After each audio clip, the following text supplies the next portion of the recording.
Good morning. আজকে class 7-এর ম্যাথে শেখানো হবে সর্বসম।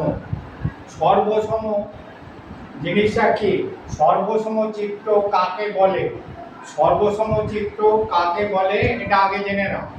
এটা হচ্ছে উত্তর হচ্ছে দুটি জ্যামিতিক চিত্রের গঠন এবং আকার যদি একই হয়, অর্থাৎ যদি দুটি জ্যামিতিক চিত্রের একটি সরিয়ে বা ঘুরিয়ে বা দুভাবে অপরটির সাথে সম্পূর্ণভাবে মিলে যায়, তবে চিত্র দুটিকে সর্বসম বলে। বোঝা গেল? আর এই ধর্মকে সর্বসমতা বলে। এখানে যেগুলো আমি করাবো সেই ধরনের প্রশ্নগুলোই পরীক্ষায় আসে। হ্যাঁ, সেই ধরনের প্রশ্নগুলো যদি তোমরা তৈরি করে নাও তাহলে একটা প্রশ্নেরও উত্তর ভুল হবে না। ঠিক আছে? যেমন মনে করো এখানে একটা এবিসি ত্রিভুজ, এর সাথে ইএফজি ত্রিভুজ, এই দুটো সমান। তাহলে এটা যদি ঘোরাই, যেমন ভাবে ঘুরিয়ে দেখা যাবে এরা একটা বাহুর ওপর আর একটা বাহু এরকম করে করছে, অতএব এই দুটো ত্রিভুজ সর্বসম। বোঝা গেল? এবার 2 নম্বরে, ত্রিভুজের সর্বসমতার কয়টি শর্ত? কয়টি শর্ত এবং শর্তগুলি লেখো। কি কি শর্ত? ত্রিভুজে উত্তর হচ্ছে ত্রিভুজের সর্বসমতার 4টি শর্ত। কটা শর্ত? 4টি শর্ত। এই শর্তগুলো কি কি? 1 নম্বর হলো বাহু বাহু বাহু বা এস এস এস। ঠিক আছে? 2 নম্বর হলো বাহু কোণ বাহু বা এস এ এস। আর 3 নম্বর হলো কোণ কোণ বাহু বা এ এ এস। আর 4 নম্বর হলো সমকোণ অধিভুজ বাহু বা আর এইচ এস। ঠিক আছে? এই 4টি শর্ত। এবার হচ্ছে শর্তগুলো হচ্ছে লিখতে বললে এটা লিখে ফেলবে। ঠিক আছে? এবার হচ্ছে 3 নম্বরের প্রশ্ন একটা দেখো। এই প্রশ্নটাই দেওয়া আছে ত্রিভুজের সর্বসমতার এস এস এস শর্তটি চিত্র সহ লেখো। কেউ যদি শুধু এস এস এস লিখে দেয় বা বাহু বাহু বাহু তাহলে হবে না। ঠিক আছে?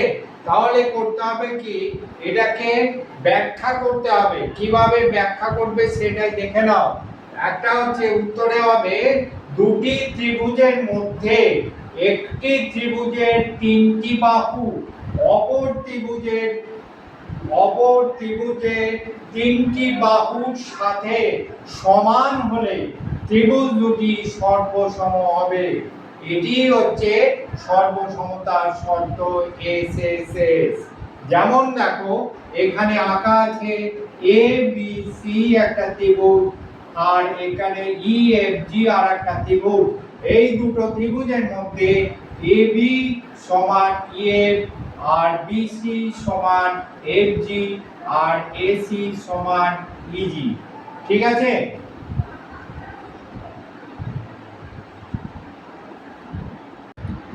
এর পরের প্রশ্নগুলো দেখো। সর্বসমতা 4 নম্বর প্রশ্ন, ত্রিভুজের সর্বসমতার এস এ এস শর্তটি চিত্র সহ লেখো। চিত্র সহ লেখো।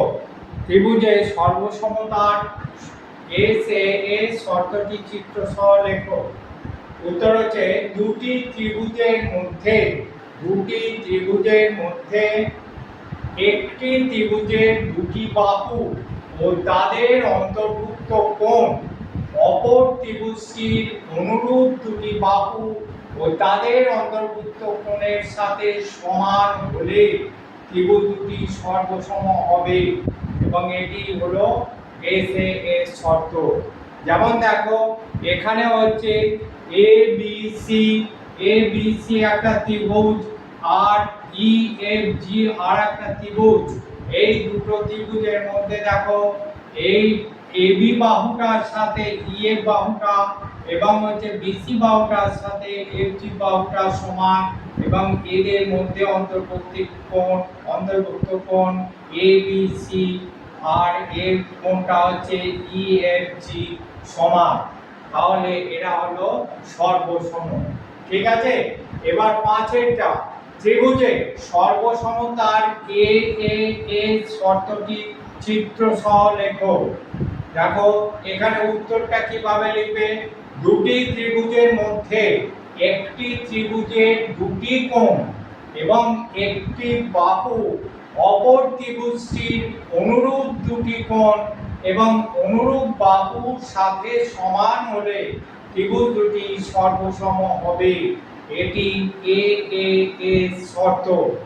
ঠিক আছে, এখানে একটা ত্রিভুজ আঁকা হয়েছে, দেখো এখানে এই কোণটা আর সাথে এই কোণটা এবং এই কোণটার সাথে এই কোণটা আর এই বাহুটার সাথে এই বাহুটা সমান, তাই এটা হচ্ছে এ এ এ শর্ত। ঠিক আছে, তোমরা এর নামও দিয়ে দিতে পারো। হ্যাঁ, যেমন মনে করো এখানে নাম দিতে পারো আর এইচ এস।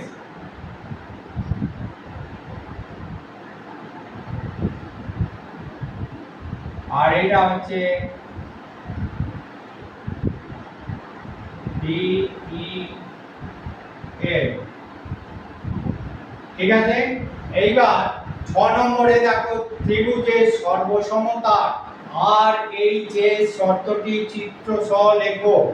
উত্তরে কিভাবে লিখবে দেখো, একটি সমকোণী ত্রিভুজের অতিভুজ, তাহলে কি প্রথম শর্ত সমকোণী ত্রিভুজ আর তার অতিভুজ এবং অপর একটি বাহু অপর একটি সমকোণী ত্রিভুজের দুটোই সমকোণ। ঠিক আছে, অপর একটি সমকোণী ত্রিভুজের দুটি অতিভুজ এবং শুধু অতিভুজ, সমকোণী ত্রিভুজের অতিভুজ এবং অনুরূপ অপর একটি বাহুর সাথে সমান হলে ত্রিভুজ দুটি সর্বসম হবে। এটি হচ্ছে সর্বসমতার আর এই যে শর্ত। যেমন মনে করো এখানে একটা সমকোণী ত্রিভুজ, এটাও একটা সমকোণী ত্রিভুজ, এই কোণটা সমকোণ, এই কোণটা সমকোণ, এই বাহুটার সাথে এই বাহুটা সমান, এই বাহুটার সাথে এই বাহুটা সমান যদি হয় তাহলে কি হচ্ছে, কারণ হচ্ছে আমরা জানি সমকোণের বিপরীত বাহু হচ্ছে অতিভুজ। এখানেও দেখো সমকোণের বিপরীত বাহু অতিভুজ, আর এখানে হচ্ছে লম্ব, এটা হচ্ছে লম্ব। আর ঠিক আছে, এইটা যদি হয় তাহলে ত্রিভুজের সর্বসমতার এটি একটি শর্ত। ঠিক আছে, এবার 7এরটা দেখো, সদিশকোণী ত্রিভুজ কাকে বলে? সদিশকোণী ত্রিভুজ কাকে বলে? একটি ত্রিভুজের তিনটি কোণ অপর একটি ত্রিভুজের অনুরূপ তিনটি কোণের সাথে সমান হলে ত্রিভুজ দুটিকে সদিশকোণী ত্রিভুজ বলা হয়। তোমরা এখন বলতে পারো যে এর তিনটে কোণের সাথে ও তিনটে কোণ সমান হয়ে যাচ্ছে, তাহলে এটা একটা সর্বসমতার শর্ত না, এটা কোনো সর্বসমতার শর্ত নয়। ঠিক আছে, এটা মনে রাখতে হবে। আজ এই পর্যন্তই। আমার চ্যানেলটাকে তোমরা সাবস্ক্রাইব করে রাখবে, লাইক দেবে, যদি ভালো লাগে অবশ্যই সাবস্ক্রাইব করবে। আর আমার নতুন নতুন ভিডিওগুলো আর প্রত্যেকটা চ্যাপ্টার ধরে ধরে আমি শেখাবো, এবং নতুন নতুন ভিডিওগুলো তাড়াতাড়ি পাওয়ার জন্য সাবস্ক্রাইব করে রাখবে। আজ এই পর্যন্ত।